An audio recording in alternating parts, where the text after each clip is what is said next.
بسم اللہ الرحمن الرحیم۔ اچانک بجلی کی کڑک سے مکان کے در و دیوار لرز اٹھے، اس کے ساتھ ہی ہوا کا ایک تیز جھونکا آیا اور موسلادھار بارش شروع ہو گئی۔ عاتکہ نے جلدی سے کھڑکی بند کر دی، پھر وہ اپنے بستر کے قریب کھڑی سوچ رہی تھی، اس گن گرج میں وہ سفر نہیں کریں گے، اور اگر صبح تک بارش ہوتی رہی تو شاید مہمان کو بھی رکنا پڑے۔ چچا کی موجودگی میں میرے لیے سعید کے گھر جانا آسان نہیں ہوگا، لیکن سعید کو خبردار کرنا ضروری ہے۔ اب اگر وہ زیادہ دیر مہمان کے ساتھ باتیں کرتے رہے تو انہیں صبح آرام کرنے کی ضرورت محسوس ہوگی، اور میں دروازہ کھلتے ہی باہر نکل جاؤں گی۔ سعید نے کہا تھا کہ وہ صبح چچا کے پاس آئے گا۔ ممکن ہے کہ صبح تک بارش رک جائے اور مسجد میں نماز ادا کرنے کے بعد سیدھا ہمارے گھر کا رخ کرے۔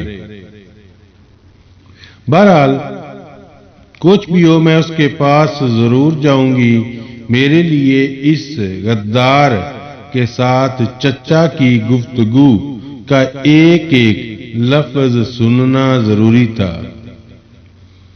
ممکن ہے مجھے کوئی نئی بات معلوم ہو جاتی، لیکن اب بارش اور ہوا کے شور میں ان کی بات میرے کانوں تک نہ پہنچ سکے گی۔ عاتکہ دوبارہ بستر پر لیٹ گئی اور ایک ساتھ کروٹیں بدلنے کے بعد اسے نیند آ گئی۔ عاتکہ کا اضطراب اور ہاشم کی بے چارگی۔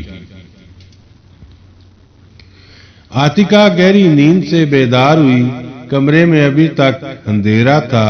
اس نے ایک کروٹ بدل کر آنکھیں بند کر لی، لیکن اچانک ایک دہشت ناک خیال سے اس کا سارا وجود لرز اٹھا۔ وہ بستر سے اٹھی اور جلدی سے اپنی چادر اوڑھ کر زینے کی طرف لپکی۔ چند ثانیے کے بعد وہ سین میں کھڑی تھی۔ بارش تھم چکی تھی اور فضا میں اس قدر دھند چھائی ہوئی تھی کہ چند قدم آگے دیکھنا مشکل تھا۔ وہ سین عبور کر کے ڈیوڑی کی طرف پہنچی تو دروازہ بند تھا۔ اس نے بھاری کواڑ کھولنے کی کوشش کی تو معلوم ہوا کہ اندر سے زنجیر لگی ہوئی ہے۔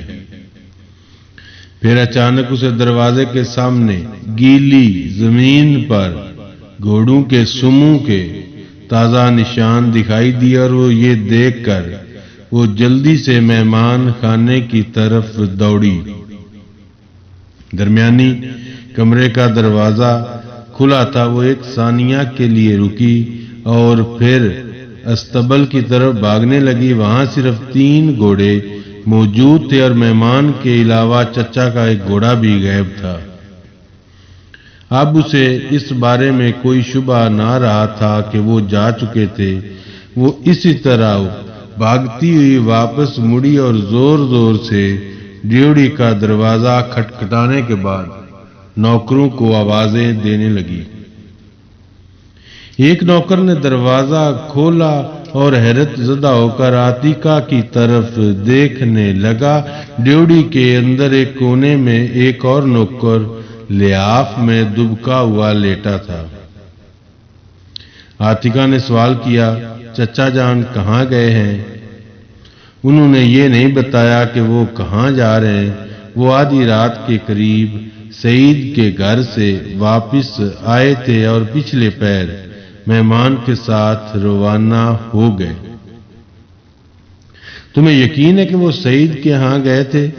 جی ہاں، انہوں نے مہمان سے ملاقات کے بعد تھوڑی دیر آرام کیا تھا کہ جعفر آ گیا۔ میں نے بہت کہا کہ وہ سو رہے ہیں، لیکن اس نے اصرار کیا کہ میں اسی وقت ان سے ملنا چاہتا ہوں۔ تمہیں معلوم ہے جعفر کیوں آیا تھا؟ نہیں، وہ صرف یہ کہتا تھا کہ میں ایک ضروری پیغام لایا ہوں۔ گھر میں کسی اور کو یہ معلوم نہیں ہونا چاہیے کہ میں ان سے ملنے آیا ہوں۔ مجھے ڈر تھا کہ وہ کمرے سے باہر نکلتے ہی مجھ پر برس پڑیں گے اور اس کے بعد جعفر کی شامت آئے گی۔ میں نے ڈرتے ڈرتے ان کے کمرے کا دروازہ کھٹکھٹایا۔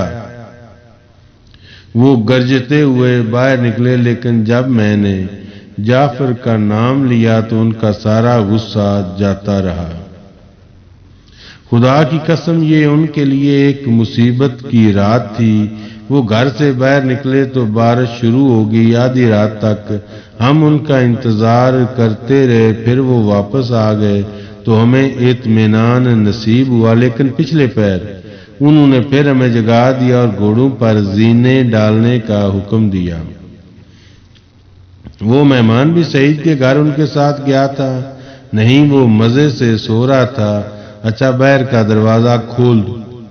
اتنی جلدی؟ ابھی تو صبح بھی نہیں ہوئی۔ بے وقوف مت بنو، صبح ہو چکی ہے، جلدی کرو۔ آپ کہیں جا رہی ہیں؟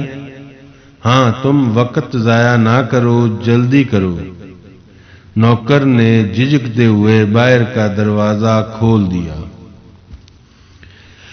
عاتقہ بھاگتی ہوئی گھر سے باہر نکلی اور آن کی آن میں نوکر کی نگاہوں سے اوجھل ہوگی۔ تھوڑی دیر بعد وہ ایک کھڈ میں اتر رہی تھی۔ نشیب کے تنگ راستے پر پھسلن کے باعث اس کی رفتار سست تھی۔ کھڈ کے درمیان ابھی تک تھوڑا تھوڑا پانی بہہ رہا تھا۔ وہ ابھرتے ہوئے پتھروں پر پاؤں رکھتی ہوئی آگے بڑھی، لیکن ایک پتھر پر اس کا پاؤں ڈگمگایا اور وہ پانی میں گر پڑی۔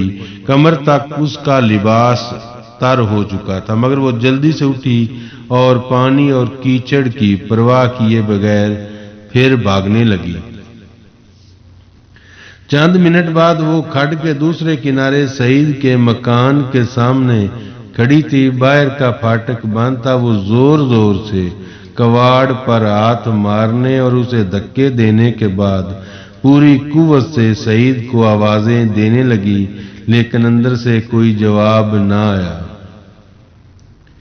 مکان کی دیوار کی طرح پھاٹک بھی زیادہ اونچا نہ تھا۔ عاتقہ چند ثانیے اضطراب کی حالت میں ادھر ادھر دیکھنے کے بعد اچھل کر پھاٹک کے ساتھ لٹک گئی اور دوسری طرف کود گئی۔ کشادہ سین کا نصف حصہ عبور کرنے کے بعد اس کی نگاہوں کے سامنے دھند کے بادلوں میں 2 منزلہ مکان کے نقش و نگار ابھرنے لگے۔ پھر اسے کونے کے ایک کمرے کے روزن سے دھندلی سی روشنی دکھائی دی۔ اس نے آگے بڑھ کر دروازے کو دھکا دیا اور دروازہ کھل گیا۔ عاتقہ سعید سعید پکارتی ہوئی تند ہوا کے ایک جھونکے کی طرح کمرے میں داخل ہوئی۔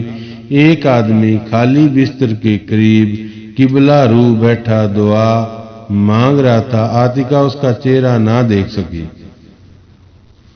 اس نے جلدی سے دعا ختم کی اور مڑ کر عاتقہ کی طرف دیکھنے لگا، لیکن یہ سعید نہ تھا۔ عاتقہ بدحواس ہو کر چلائی، سعید کہاں ہے؟ اجنبی نے سر سے لے کر پاؤں تک اس کی طرف دیکھا اور وہ اٹھ کھڑا ہو گیا۔ وہ سعید سے نصف بالشت اونچا تھا اور اون کی بھاری چادر سے باہر اس کا چہرہ ہی عاتقہ کو احساس دلانے کے لیے کافی تھا کہ وہ کوئی عام آدمی نہیں۔ اس نے اطمینان سے جواب دیا، سعید یہاں نہیں ہے۔ وہ کہاں ہے؟ عاتقہ نے مضطرب ہو کر سوال کیا۔ وہ کسی ایسی مہم پر جا چکا ہے جس کا ذکر کرنے سے پہلے میرے لیے یہ جاننا ضروری ہے کہ آپ کون ہیں۔ عاتقہ نے تل ملا کر کہا، وہ میرے چچا کے ساتھ گیا ہے۔ مجھے معلوم نہیں آپ کے چچا کون ہے، میں اس گاؤں میں ایک اجنبی ہوں۔ میرے چچا کو رات کے وقت یہاں بلایا گیا تھا۔ خدا کے لیے مجھے پریشان نہ کریں، جعفر کہاں ہے؟ حاجی نبی نے پوچھا آپ کا نام آتکا ہے؟ آتکا ایک ثانیے کے لیے مبہوت ہو کر رہ گئی، پھر اس نے سنبھلنے کی کوشش کرتے ہوئے کہا ہاں، لیکن آپ کو کیسے معلوم ہوا؟ مجھے آپ کے متعلق بہت کچھ معلوم ہے، میں کچھ عرصہ حامد بن زارہ کا ہم سفر رہ چکا ہوں اور اپنے بیٹے اور نواسے کی طرح آپ کو بھی اکثر یاد کیا کرتے تھے۔ میں اس قلعے کے متعلق بھی سن چکا ہوں جہاں آپ کے والدین دفن ہیں۔ میں اس گھر میں ایک دوست کی حیثیت سے آیا ہوں، اور اگر آپ کو کوئی پریشانی ہے تو آپ سعید اور جعفر کی طرح مجھ پر اعتماد کر سکتی ہیں۔ جعفر بھی ان کے ساتھ گیا ہے؟ ہاں۔ آپ یہ کہتے ہیں کہ حامد بن زارہ کے ہم سفر رہ چکے ہیں؟ ہاں۔ آپ ان کی طرف سے کوئی پیغام لائے تھے؟ وہ تذب سبزہ ہو کر اس کی طرف دیکھنے لگا۔ دروازے کے باہر قدموں کی آہٹ سنائی دی اور آتکا مڑ کر دیکھنے لگی۔ زبیدہ کمرے میں داخل ہوئی اور اس نے حیرت زدہ ہو کر کہا بیٹی تم اس وقت؟ آتکا تل ملا کر بولی چچی یہ باتوں کا وقت نہیں، میں یہ جاننا چاہتی ہوں سعید کے ابا اس وقت کہاں ہیں؟ بیٹی وہ رات کے وقت اچانک چلے گئے تھے اور میرا خیال ہے کہ اب غرناطہ پہنچ چکے ہوں گے، لیکن ابھی تمہیں یہ بات کسی پر ظاہر نہیں کرنی چاہیے۔ آتکا کے چہرے پر زردی چھا گئی اور اس نے مرجھائی آواز میں کہا چچا ہاشم ان سے مل چکے ہیں۔ ہاں، انہوں نے یہاں پہنچتے ہی ان کو بلا لیا تھا اور ملاقات کے تھوڑی دیر بعد اچانک یہاں سے روانہ ہو گئے۔ آتکا مڑ کر حاجی نبی سے مخاطب ہوئی آپ ان کے ساتھ آئے تھے؟ ہاں، میں انہیں یہاں تک پہنچانے آیا تھا۔ انہوں نے آپ کو یہ بتایا تھا کہ وہ مالٹا میں قید تھے اور دشمن نے اپنا جنگی جہاز انہیں لانے کے لیے بھیجا تھا؟ حاجی نبی نے حیرت زدہ ہو کر جواب دیا ہاں، لیکن آپ کو یہ باتیں کیسے معلوم ہوئی؟ آتکا نے اس کا سوال نظر انداز کرتے ہوئے پوچھا میں آپ سے یہ پوچھنا چاہتی ہوں کہ وہ قسطلہ کے جہاز سے کس طرح فرار ہوئے تھے، اور وہ 3 جہاز جو اندلس کے ساحل پر قسطلہ کے 2 جہاز غرق کرنے کے بعد حامد بن زارہ کو ساحل پر چھوڑ گئے تھے، کہاں سے آئے تھے؟ حاجی نبی نے جواب دیا میں آپ کے ہر سوال کا جواب دے سکتا ہوں، لیکن آپ کو اتنی جلدی یہ خبر کیسے مل گئی کہ دشمن کے جہاز غرق ہو چکے ہیں؟ آتکا نے جواب دیا گزشتہ شام ابو القاسم کا ایلچی میرے چچا کے پاس آیا تھا۔ ان کی گفتگو سن کر میں نے یہ خطرہ محسوس کیا تھا کہ اگر حامد بن زارہ غرناطہ چلے گئے تو انہیں گرفتار کر لیا جائے گا۔ مجھے یہ معلوم نہ تھا کہ وہ یہاں پہنچ چکے، ورنہ میں اسی وقت انہیں خبردار کرنے کی کوشش کرتی۔ حاجی نبی نے اسے تسلی دیتے ہوئے کہا آپ کو اس قدر پریشان نہیں ہونا چاہیے۔ حامد بن زارہ کو خطرات کا پورا احساس ہے جو انہیں غرناطہ میں پیش آ سکتے ہیں، تاہم انہیں یہ اطمینان تھا کہ اگر وہ غداروں سے خبردار ہو جانے سے قبل شہر میں داخل ہو گئے تو عوام ان کے ساتھ ہوں گے۔ یہی وجہ تھی کہ اس مسئلہ پر انہوں نے آپ کے چچا کو بھی اعتماد میں نہیں لیا تھا۔ لیکن آپ کو معلوم نہیں کہ میرے چچا پچھلے پیر کہیں جا چکے ہیں اور ابو القاسم کا ایلچی بھی ان کے ساتھ ہی چلا گیا۔ مجھے یقین ہے وہ غرناطہ کے سوا اور کہیں نہیں گئے، اور ان کا مقصد یہی ہو سکتا ہے کہ وہ غرناطہ میں ان کے خلاف غداروں کی سازش کا حصہ بننا چاہتے ہیں۔ چچی، اس نے مڑ کر زبیدہ کی طرف دیکھتے ہوئے کہا میں غرناطہ جا رہی ہوں، آپ جلدی سے ایک نوکر کو جگا کر یہ کہیں کہ وہ وادی سے آگے سڑک پر پہنچ کر میرا انتظار کرے، میں تھوڑی دیر میں گھوڑا لے کر پہنچ جاؤں گی۔ آتکا دروازے کی طرف بڑھی۔ ٹھہریے، حاجی نبی نے کہا۔ وہ مڑ کر اس کی طرف دیکھنے لگی۔ آپ کو یقین ہے کہ آپ کے چچا؟ آتکا نے بات کاٹتے ہوئے کہا میں جانتی ہوں اگر میں اپنے چچا کے خلاف کوئی بات کہوں گی تو لوگ مجھے پاگل سمجھیں گے، لیکن اگر آپ حامد بن زارہ سے میرے والد کی شہادت اور قلعے کی تباہی کے واقعات سن چکے ہیں تو شاید انہوں نے آپ کو اس غدار کے متعلق بھی بتایا ہوگا جس نے بارود سے قلعہ کی دیوار اڑانے کے بعد دشمن کے لیے راستہ صاف کر دیا تھا۔ اس وقت آپ کے لیے یہ جان لینا کافی ہے کہ وہ غدار رات کے وقت میرے چچا کا مہمان تھا۔ اس نے اپنا نام تبدیل کر لیا اور بالوں کا رنگ بھی تبدیل کر لیا، لیکن وہ کان تبدیل نہیں کر سکا جو میرے تیر سے زخمی ہوا تھا۔ میں اسے دیکھتے ہی پہچان گئی تھی، مگر وہ کوئی اور ہو تو بھی اپنے چچا سے اس کی گفتگو سننے کے بعد مجھے اس بارے میں کوئی شبہ نہیں رہا کہ وہ ایک غدار ہے اور غرناطہ کی آزادی کا سودا کرنے والوں نے اسے میرے چچا کے ضمیر کی قیمت چکانے کے لیے بھیجا تھا۔ اجنبی نے کہا موجودہ حالات میں آپ کا غرناطہ جانا مناسب نہیں، میں آپ کا پیغام پہنچانے کا ذمہ لیتا ہوں۔ اگر حامد بن زارہ کو غرناطہ میں کسی جان نثار ساتھی کی ضرورت ہو تو آپ مجھ پر اعتماد کر سکتی ہیں۔ میں نے عملاً آپ کے سوالات کا جواب دینے سے گریز کیا تھا۔ اب آپ کی تسلی کے لیے یہ بتانا ضروری ہے کہ اسپانیہ کے جس جہاز پر حامد بن زارہ مالٹا سے سوار ہوئے تھے اس پر ترکوں کے ایک جہاز نے حملہ کیا تھا اور پھر اسی جہاز پر انہیں اندلس کے ساحل پر لایا گیا تھا۔ عاتقہ بولی اور آپ اس جہاز پر ان کے ہم سفر تھے؟ ہاں، اس نے آنکھیں نیچی کرتے ہوئے کہا میں اس جہاز کا کپتان ہوں اور دوسرے دو جہاز ہماری مدد کے لیے آئے تھے۔ عاتقہ پہلی بار توانائی، شرافت اور سادگی کے ایک پیکر مجسم کو دیکھ رہی تھی اور اسے ایسا محسوس ہوا تھا کہ خوف و اضطراب اور مایوسی کے اندھیروں سے یکا یک روشنی کا ایک مینار ابھر آیا ہے۔ اس نے کہا لیکن آپ ترک نہیں ہو سکتے۔ زبیدہ کا بیٹی منصور کے نانا کہتے ہیں کہ یہ اندلس کے ایک معزز خاندان سے تعلق رکھتے ہیں اور انہوں نے 2 بار میری جان بچائی ہے، لیکن یہ غرناطہ نہیں جا سکتے۔ آقا نے میرے سامنے یہ کہا تھا کہ ان کے لیے غرناطہ جانا بہت خطرناک ہے، وہ بہت جلد واپس آ کر انہیں رخصت کریں گے۔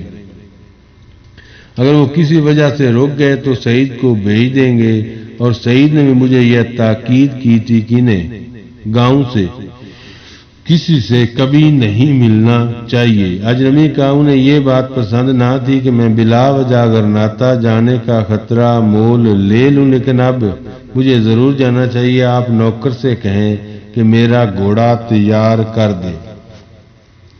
عاتقہ نے بے چین سی ہو کر کہا چچی خدا کے لیے جلدی کرو۔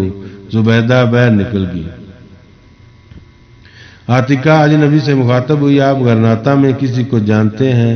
نہیں، میں بچپن میں ایک مرتبہ اپنے والد کے ساتھ وہاں گیا تھا اور وہ 4 دن کسی دوست کے ہاں ٹھہرے تھے، لیکن اب مجھے یہ بھی یاد نہیں کہ وہ کون تھا۔ پھر آپ ایک نوکر کو ساتھ لے جائیں۔ نہیں، اگر حکومت اتنی چوکس ہے تو اس بستی کا کوئی آدمی بھی میرے ساتھ نہیں ہونا چاہیے۔ میرا خیال ہے کہ انہیں تلاش کرنے میں آپ کو کوئی دقت پیش نہیں آئے گی۔ آپ البسین کے بڑے چوک میں پہنچ جائیں، وہاں مسجد کے ساتھ ہی ان کی درسگاہ ہے۔ ان کے مکان کا ایک دروازہ درسگاہ کے سین کی طرف اور دوسرا عقب کی ایک تنگ گلی میں کھلتا ہے۔ مکان ایک مدت سے بند پڑا ہے، ممکن ہے کہ وہاں ٹھہرنے کی بجائے کسی دوست کے ہاں چلے گئے ہوں۔ بہرحال آپ کو درسگاہ سے ان کا پتہ مل جائے گا۔ آپ جلدی تیار ہو جائیں، میں باہر انتظار کرتی ہوں۔ یہ کہہ کر عاتقہ کمرے سے باہر نکل گئی۔ چند منٹ بعد اجنبی کمرے سے باہر نکلتا ہوا نظر آیا۔ اس کے سر پر سفید عمامہ تھا اور باقی لباس ایک بھاری اور ڈھیلی ابا کے اندر چھپا ہوا تھا۔